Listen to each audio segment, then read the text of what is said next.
समाज पे और समाज पे तो दबाव क्या बनाना है। समाज तो वैसे ही एकजुट होके और पूरा का पूरा अच्छे तरह से सरकार के खिलाफ एक तरीके से मोर्चा खोल सका है, क्योंकि जिस तरह से सरकार की चीज़ें चल रही हैं, जो बातें चल रही हैं, उनको देखकर साफ ये लगता है कि भाई सरकार पूरी तरह से इन मामलों में जागरूक नहीं है। पूरी तरह से सरकार को जो धार्मिक जो भावनाओं को भड़काने वाले लोग हैं, जो गलत एक्टिविटीज़ करने वाले लोग हैं, उन पर पहले से शिकंजा क्यों नहीं कसती। जो इंटेलिजेंस है उसके पास सारी सूचनाएं रहती हैं कि इस प्रकार की गतिविधियां हो रही हैं, ये हो रहा है, वो हो रहा है, लेकिन उसके बावजूद इंटेलिजेंस भी सक्रिय नहीं रहता।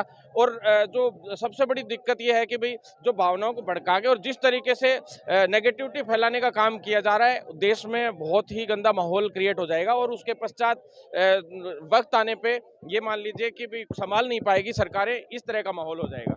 आखिर दिन लेट लतीफी के कारण क्या रहा कि सरकार अभी तक कोई ठोस कार्रवाई नहीं कर पाई?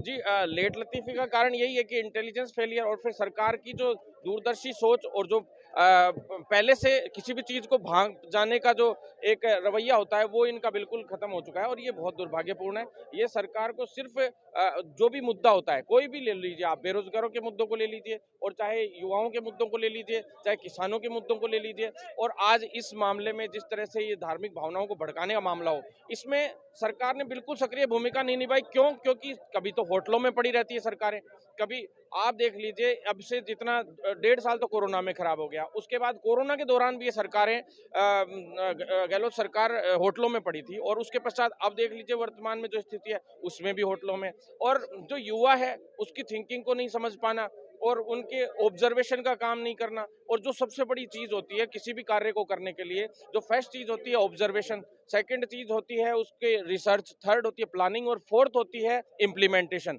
और इम्प्लीमेंटेशन के अलावा एडवाइजरी का भी काम एक एक्स्ट्रा इसमें जुड़ना चाहिए। एडवाइजरी के रूप में जो युवा हैं उनको लेना चाहिए।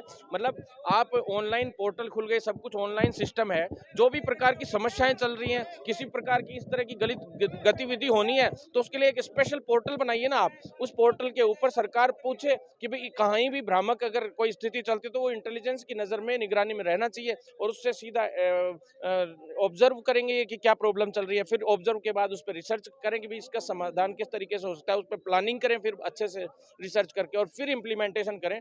और एडवाइजरी भी मांगे कि इसमें क्या क्या हो सकता है, क्योंकि बिना सोचे समझे सरकारें नियम थोप देती है सब लोगों पे कि भाई हर कुछ नियम बना दिया, उसको थोप दिया। थोपने से पहले आप एडवाइजरी के रूप में सभी युवाओं से उनकी मत मांगे, वो ज्यादा बेहतर रहे।